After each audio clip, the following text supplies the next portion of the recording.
Despertar Espírita está no ar, o seu momento de paz e reflexão. Um olhar atento sobre temas da atualidade que interferem na nossa vida e um estudo dos conceitos básicos da doutrina espírita. A comunicação com os espíritos é fenômeno presente em todas as culturas e em todas as épocas da humanidade. Todavia, muitos condenam aqueles que se comunicam com os ditos mortos. O contato com os espíritos é muitas vezes interpretado como algo sobrenatural. Allan Kardec, codificador e organizador das obras que compõem a doutrina espírita, dedicou uma obra inteira, o Livro dos Médiuns, ao processo de comunicação com os espíritos, como educar os médiuns, os tipos de mediunidade, entre outros esclarecimentos. Como ocorre a comunicação com os espíritos? O que é mediunidade? Como podemos saber se somos médiuns? Para conversar conosco sobre este assunto, está aqui o Dr. Sérgio Thyssen. Ele é médico, professor de medicina no Rio de Janeiro, físico e pesquisador do Espiritismo. Dr. Sérgio Thyssen, bem-vindo ao nosso programa. Vamos começar? Muito obrigado, Yasmin. Muito obrigado. Vamos começar falando sobre mediunidade. Na realidade, como ocorre a comunicação entre os espíritos? E entre os espíritos e nós? Muito bem. A mediunidade, na verdade, existe porque na vida terrena, a vida se apresenta em duas dimensões básicas. Existe o plano, que é este que nós estamos agora, que é o plano dos encarnados, chamado de plano material, mas existe o mundo espiritual, repleto de espíritos, que são pessoas como nós, só que não detêm agora o corpo físico e vivem aquela outra realidade. Como, na verdade, a humanidade é uma só, ora estamos aqui, ora estamos lá, é uma questão natural o intercâmbio entre os desencarnados entre si, entre nós encarnados e entre aqueles que estão vivendo num certo momento em planos diferentes. Então repare, como nós viemos do mundo espiritual, toda a nossa vida mais importante é lá. Nós, quando estamos na matéria, temos a capacidade, é a chamada faculdade mediúnica, de estarmos fazendo ou estabelecendo contato com os espíritos e eles conosco. Existem os médiuns ostensivos e existem os médiuns sutis. Emmanuel nos explica, que é um autor espiritual tão querido, que na essência todos os encarnados são médiuns, porque na essência todos nós pertencemos mais ao mundo espiritual e estamos aqui transitoriamente. Então esta capacidade, ela é inerente ao ser humano, tinha que ser para todos, mas existem aqueles, como você conhece, Yasmin, que são chamados de médiuns ostensivos. São aqueles que têm como que uma fisiologia diferente, capaz de fazê-los perceber o mundo espiritual com muita clareza, mas ao mesmo tempo com muita simplicidade. São os médiuns. Quando a gente diz, olha, aquela pessoa é médium, em geral, é porque ele tem uma mediunidade ostensiva. Ele pode ver os espíritos, ele pode sentir a aproximação de um determinado espírito amigo, ele pode ser capaz de escrever uma mensagem chamada uma psicografia por causa desta união entre alguém do plano invisível e ele agora funcionando como tal, como médium. E você falou uma coisa muito interessante a respeito da mediunidade se fixar na fisiologia do corpo. Fala um pouquinho sobre isso. Na verdade, se fixa tanto na fisiologia do corpo, que tem a ver com o cérebro, tem a ver com a caixa craniana, tem a ver com, de certa maneira, a glândula pineal, aonde ela anatomicamente se realiza, mas também tem a ver com a fisiologia da alma, a fisiologia do espírito, mais especificamente do perispírito. Todo o processo mediúnico tem a ver com uma vinculação como que ressonante, usando uma expressão da física, entre o perispírito do encarnado médium e o perispírito do desencarnado, que como que se aproxima para tal comunicação. Quando eu digo se aproxima, isso também é relativo. Um espírito, nessa dinâmica linda do mundo espiritual, ele pode estar do outro lado do planeta. E ele pode se comunicar com aquele determinado médium sem estar fisicamente ao seu lado, como muitos realmente estão quando se comunicam. Nessa dinâmica dessa fisiologia tem questões muito interessantes para nós examinar.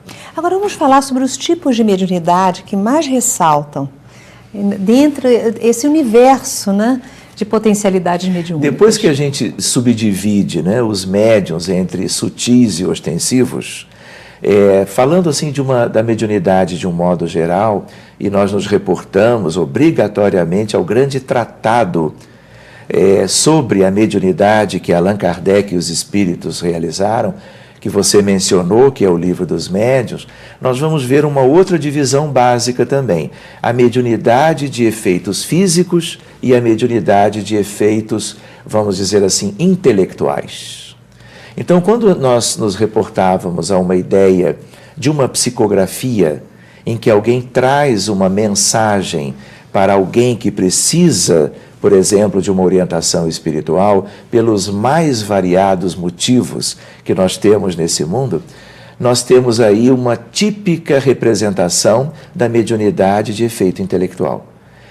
É a inteligência, o intelecto do espírito que se liga ao aparato mediúnico do médium e transmite aquelas linhas, às vezes um texto inteiro, em prosa ou em verso, às vezes um livro inteiro, escrito pelo mesmo espírito, pelo mesmo médium, num consórcio exatamente de um plano com o outro para legar à humanidade alguma coisa de valor para o crescimento de todos.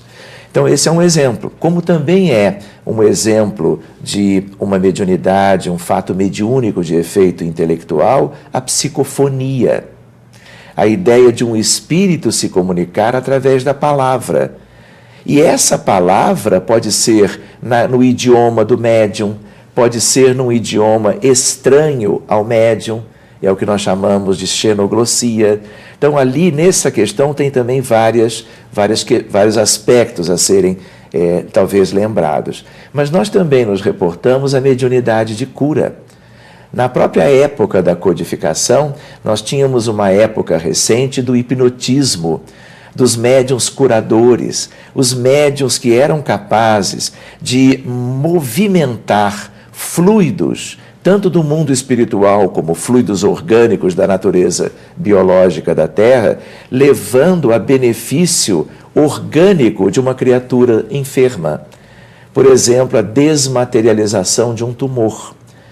Este é um exemplo de mediunidade de efeitos físicos e que existem, vamos dizer assim, caracterizando médiuns do mundo inteiro, em todas as épocas. Assim como eu mesmo tive essa experiência de, durante anos a fio, participar de grupo de trabalho de pesquisadores em que nós tínhamos materializações de espíritos desencarnados. Então, quinzenalmente nós nos reuníamos, espíritos que vivem agora do outro lado da vida, tomam do ectoplasma, da médium de ectoplasmia que nós utilizávamos na época, Yolanda, para ser mais preciso, e ela tinha esta capacidade, era uma médium de ectoplasmia estuante propriamente. Os espíritos compareciam, revestiam o seu corpo perispiritual e estavam conosco, conversando os mais diversos assuntos, inclusive médicos, inclusive da própria física e outros que eram assuntos mais cotidianos, mais comuns, porque ali também nós tínhamos pessoas de uma formação mais simples e a materialização dos espíritos não só um dos mecanismos que revelam a imortalidade da alma, mas é um aspecto tipicamente de mediunidade de efeitos físicos. Só para nós compreendermos um pouco melhor, o que deveria ser o ectoplasma? Ectoplasma é uma matéria, é um elemento tipicamente de matéria menos densa do que aquela que nós palpamos, mas que diz respeito ao encarnado. O mundo espiritual, os espíritos desencarnados não possuem ectoplasma, porque o ectoplasma é como uma energia vital densa que está na intimidade das células orgânicas. E só quem tem células com essas características são os encarnados.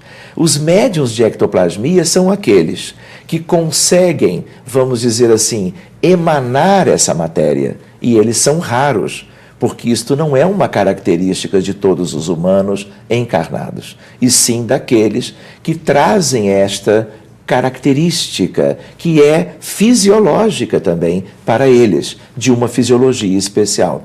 Este ectoplasma, que é exatamente por ser material, ele permite que, uma vez o espírito desejando se comunicar, se revestindo dele, ele se torne visível, palpável, tangível, e ele funcione naquele laboratório ou naquele ambiente onde as pessoas se reúnem como se fosse novamente encarnado. Só que quando ele quer ir embora, porque ele já fez aquilo que planejou, ele devolve o ectoplasma para a médium, como uma nuvem vaporosa, aquilo se desfaz e ninguém mais o vê.